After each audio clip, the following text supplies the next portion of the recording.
دستورنا القرآن وديننا الإسلام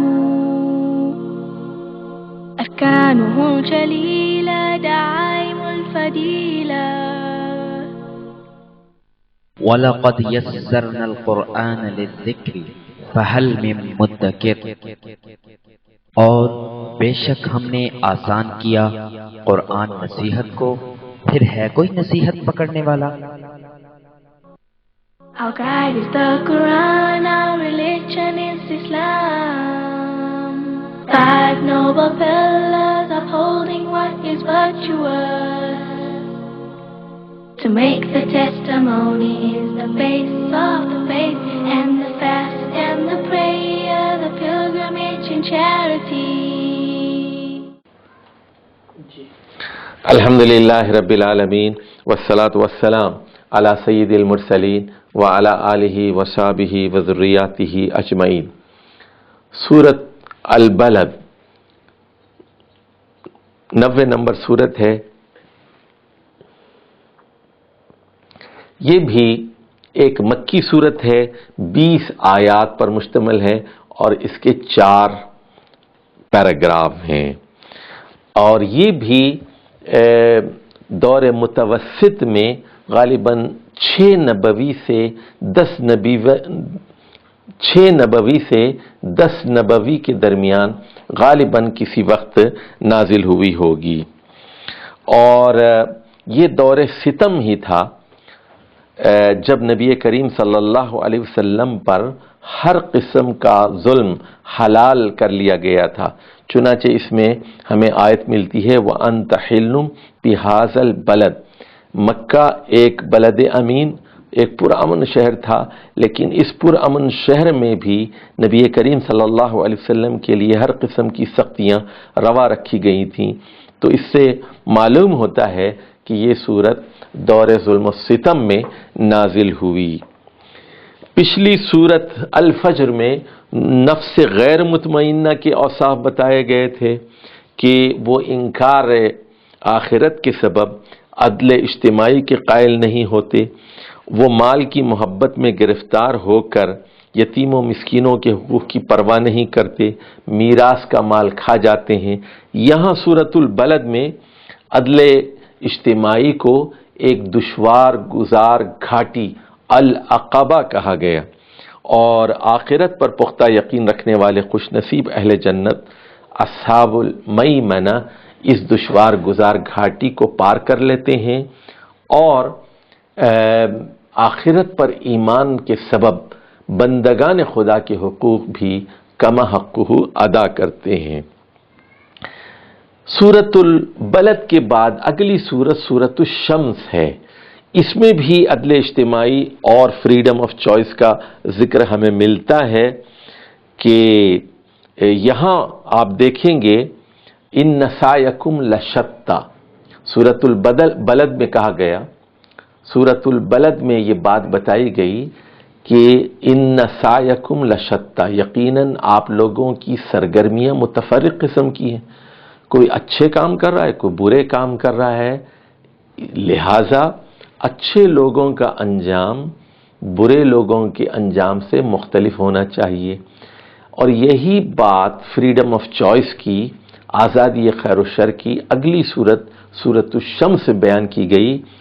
وَنَفْسٍ وَمَا سَوَّاهَا فَأَلْهَمَهَا فُجُورَهَا وَتَقْوَاهَا، انسانی نفس کو ہموار کیا گیا اور اس کے سامنے دونوں چیزیں رکھ دی گئیں، فجور بھی یعنی گناہ کرنے کی صلاحیت بھی نفس کو دی گئی، اور تقواہا یعنی نفس کو گناہوں سے بچنے کی صلاحیت بھی عطا کی گئی ہے۔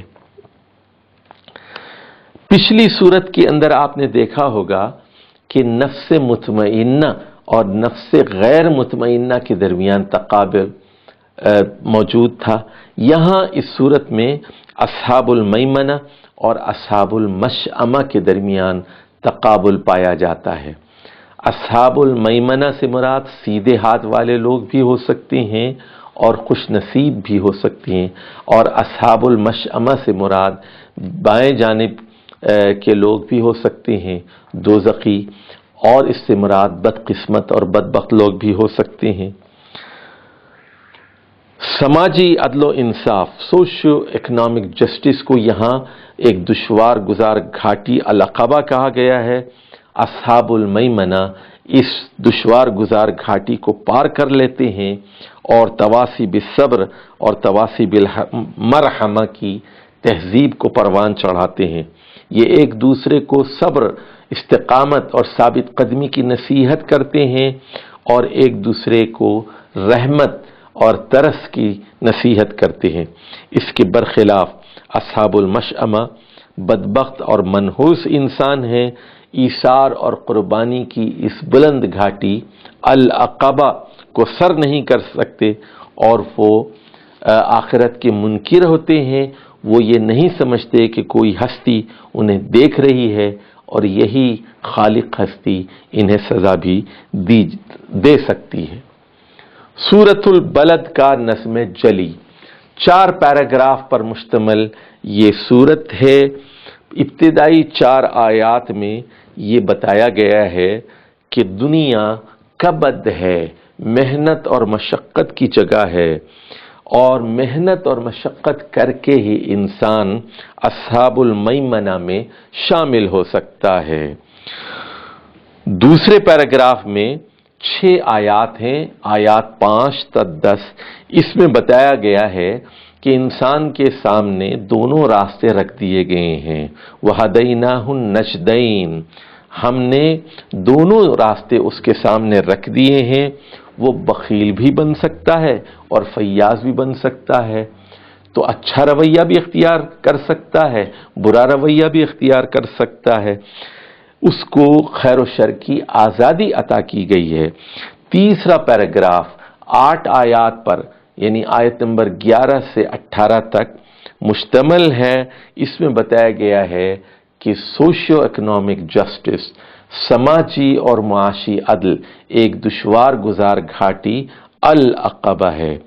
آخری پیراگراف 2 آیات پر مشتمل ہے، جس میں بتایا گیا کہ ایسا نہیں ہو سکتا کہ جنت والے اور دوزخ والے برابر ہوں۔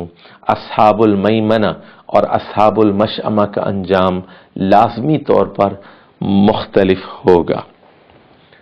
اب آ جائیے پہلے پیراگراف کی طرف، جس میں بتایا گیا کہ دنیا محنت اور مشقت کی جگہ ہے۔ اعوذ باللہ من الشیطان الرجیم، بسم اللہ الرحمن الرحیم۔ لا اقسم بہذا البلد، نہیں میں قسم کھاتا ہوں اس سرزمین کی، یعنی مکے کی سرزمین کی۔ وانت حل بہذا البلد، اور حال یہ ہے کہ اس شہر میں، اس بلد امین میں، مکۃ المکرمہ میں آپ کے لیے ہر قسم کا ظلم و ستم حلال کر لیا گیا ہے۔ ووالد وما ولد، اور میں گواہی پیش کرتا ہوں باپ کی اور اس اولاد کی جو اس سے پیدا ہوئی ہے۔ در حقیقت ہم نے انسان کو مشقت میں پیدا کیا ہے۔ لقد خلقنا الانسان فی کبد۔ تو یہ تمہیدی پیراگراف ہے۔ اس میں بتایا گیا ہے کہ توحید پر استقامت اور نیک اعمال کی محنت و مشقت کے ذریعے ہی انسان اصحاب المیمنہ یعنی خوش نصیبوں میں شامل ہو سکتا ہے، اور رسول اللہ صلی اللہ علیہ وسلم پر ایمان لانے والے مکے جیسے پرامن شہر میں مصائب و آلام کی چکی میں پیس رہے ہیں، لیکن بالآخر یہی کامیاب ہوں گے۔ دوسرا پیراگراف، اس میں بتایا گیا ہے کہ انسان کے سامنے دونوں راستے نجدین رکھ دیے گئے ہیں۔ ایحسب ان لن یقدر علیہ احد، کیا انسان یہ سمجھتا ہے کہ اس پر کوئی قابو نہیں پا سکے گا؟ کیا اس پر کوئی خالق ہستی موجود نہیں ہے، کوئی قادر ہستی موجود نہیں ہے؟ یقول اہلکت مالا لبدا، وہ یہ کہتا ہے کہ میں نے ڈھیروں مال اڑا دیا، یعنی فضول خرچی میں اس نے مال اڑا دیا، ختم کر دیا۔ ایحسب ان لم یرہ احد، کیا وہ سمجھتا ہے کہ کسی نے اس کو نہیں دیکھا؟ کیا اللہ تعالیٰ اس کی نگرانی نہیں کر رہا ہے؟ تو یہاں ایک فضول خرچ آدمی کی اور بخیل آدمی کی نفسیات بیان کی گئی ہے کہ آدمی اگر آخرت کو تسلیم کرتا ہے تو وہ پھر نہ تو بخیل ہو سکتا ہے، کنجوس ہو سکتا ہے، اور نہ وہ مسرف اور مبذر ہو سکتا ہے۔ اس کے برخلاف ایک آخرت کو تسلیم کرنے والا آدمی اعتدال اور میانہ روی آخرت کو تسلیم کرنے والا شخص اعتدال اور میانہ روی کے ساتھ آخرت کے تصور کے ساتھ زندگی گزارتا ہے۔ پھر سوال کیا گیا، الم نجعل لہ عینین، کیا ہم نے انسان کو دو آنکھیں نہیں دیں، ولسانا وشفتین، کیا ہم نے اسے ایک زبان اور دو ہونٹ نہیں دیے، وہدیناہ النجدین، کیا ہم نے اس کے سامنے دو راستے نہیں رکھے، کیا خیر و شر کی آزادی اسے نہیں دی؟ یعنی ان آنکھوں کو استعمال کرتے ہوئے، اس زبان کو استعمال کرتے ہوئے، ان ہونٹوں کو استعمال کرتے ہوئے وہ خیر و شر کی آزادی کا صحیح استعمال کر رہا ہے یا غلط استعمال کر رہا ہے؟ تو یہ پیراگراف ایک سوال سے شروع ہوتا ہے۔ اس میں اللہ اور آخرت پر ایمان نہ لانے والے انسان کی ذہنیت سامنے رکھ دی گئی ہے۔ وہ نہ صرف یہ سمجھتا ہے کہ اس کے معاشی رویوں پر اسے کوئی نہیں پکڑے گا، لن یقدر علیہ احد، کوئی ہستی اس کی بخیلی اور کنجوسی پر گرفت نہیں کرے گی، کوئی طاقت اس کی فضول خرچیوں اور عیاشیوں پر احتساب نہیں کرے گی۔ وہ اللہ کو بصیر، بینا نہیں سمجھتا۔ علم یرہ احد، اس کے برخلاف ایک بندہ مومن احساس تقوی کے ساتھ رزق حلال کماتا ہے اور احساس تقوی کے ماتحت اعتدال کے ساتھ خرچ کرتا ہے، جبکہ ایمان سے عاری شخص صرف حرام کماتا ہے بلکہ بے فائدہ چیزوں پر بے دریغ رقم خرچ کرتا ہے، اور پھر اکڑ کر کہتا ہے اہلکت مالا لبدا، میں نے ڈھیروں مال اڑا دیا۔ تیسرے پیراگراف میں سماجی عدل و انصاف کا ذکر کیا گیا ہے کہ آخرت کو تسلیم نہ کرنے والا شخص سماجی عدل و انصاف کی گھاٹی العقبہ کو پار نہیں کر سکتا۔ فرمایا گیا فلاقتحم العقبہ، اس نے اس دشوار گزار گھاٹی کو پار کرنے کی ہمت نہیں کی۔ وما ادراک ما العقبہ، اور آپ کو کیا معلوم کہ یہ دشوار گزار گھاٹی کیا ہے؟ فک رقبہ، کسی گردن کو غلامی سے چھڑانا، او اطعام فی یوم ذی مسغبہ، یا پھر فاقے اور بھوک کے دن کسی آدمی کو کھانا کھلانا، یتیمن ذا مقربہ، یعنی کسی قریبی یتیم کو، کسی رشتہ دار کو کھانا کھلانا، یتیم ہو، او مسکینن ذا متربہ، یا پھر کسی مسکین کو کھانا کھلانا، کسی خاک نشین کو کھانا کھلانا۔ ثم کان من الذین آمنوا وتواصوا بالصبر وتواصوا بالمرحمہ، پھر ان لوگوں میں شامل ہو جائے جو ایمان لائے اور جنہوں نے ایک دوسرے کو صبر کی تلقین کی اور ایک دوسرے کو خلق خدا پر رحم کرنے کی تلقین کی۔ اولئک اصحاب المیمنہ، یہ لوگ دائیں بازو والے لوگ ہیں، کچھ قسمت لوگ ہیں۔